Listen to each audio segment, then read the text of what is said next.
Bapak Ibu, saudaraku yang terkasih dimanapun berada, saya menyampaikan suatu renungan yang bertemakan kembali ke hati yang bersih dan suci. Idul Fitri.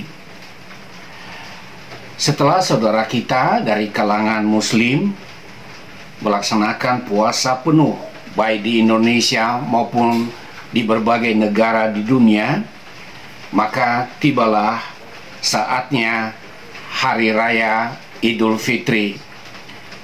Saya dan keluarga mengucapkan selamat Hari Raya Idul Fitri 1 Syawal 1443 Hijriah. Mohon maaf lahir dan batin.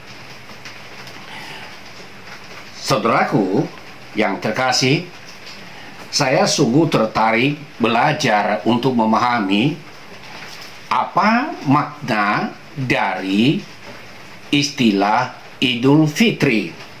Dan saya menemukan di Google bahwa menurut Bapak Dr. H.M. Zainuddin MA, Idul Fitri artinya kembali ke fitrah yang suci. Sehingga seseorang yang kembali ke fitrah yang suci menjadi pribadi yang bertakwa. Dan orang yang bertakwa itu ditandai adanya ciri-ciri sebagai berikut. Ada 4 ciri yang disampaikan oleh Bapak Dr. H.M. Zainuddin. Yang pertama,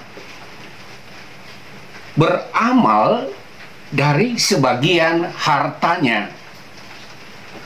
Artinya dia tidak hidup untuk diri sendiri dan ada bagian untuk sesama. Kedua, mampu menguasai hawa nafsu.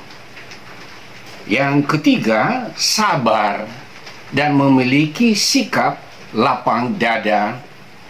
Yang keempat, bertobat dari segala dosa. Apa yang disampaikan beliau sangat menarik. Namun saya masih penasaran untuk mengetahui bagaimana pendapat Bapak Profesor Dr. Nazaruddin Umar. Beliau adalah imam besar di Masjid Istiqlal Jakarta Pusat. Dan menurut beliau, makna mendalam dari Idul Fitri sebagaimana dicatat dalam Detik Kultum Jumat 22 Mei 2020 lalu, bahwa dari akar kata Id al-Fitrah artinya kembali kepada sifat bawaan sejak lahir, yaitu bersih dan suci. Artinya kembalinya manusia ke jati dirinya yang paling orisinal atau genuine. Dilanjutkannya bahwa kita kembali kepada keluhuran hati nurani, kembali ke dalam suasana batin yang paling dalam, yang paling luhur dan lurus. Saya melihat bahwa apa yang dikemukakan oleh Bapak Dr. H.M. Zainuddin dan Bapak Profesor Nazaruddin Umar mengandung nilai-nilai universal yang juga ada dalam agama-agama yang lain, termasuk dalam agama Kristen. Saya melihat kata kuncinya di sini hati bersih dan suci.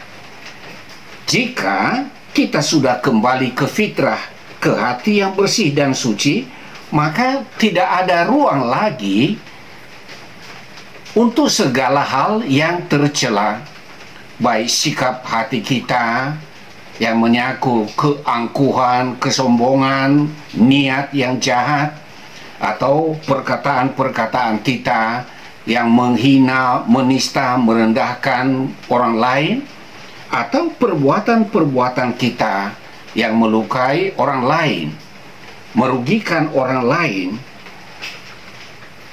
di dalam hati yang bersih dan suci sudah tidak ada ruang untuk melakukan tindakan yang tidak adil terhadap orang lain.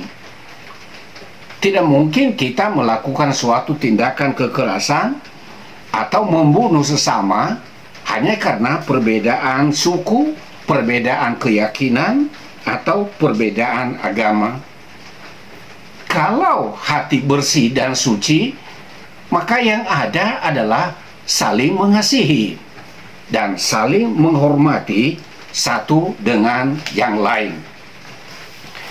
Pertanyaan penting, sejauh mana nilai-nilai universal ini kita implementasikan dalam kehidupan nyata, dalam kehidupan sosial? Saudaraku, saya berkesimpulan bahwa jika nilai-nilai universal ini diimplementasikan dalam kehidupan sosial, maka yang terjadi di tengah-tengah masyarakat, di antara kita, adalah kedamaian dan bukan konflik, saling mengasihi dan bukan saling membenci.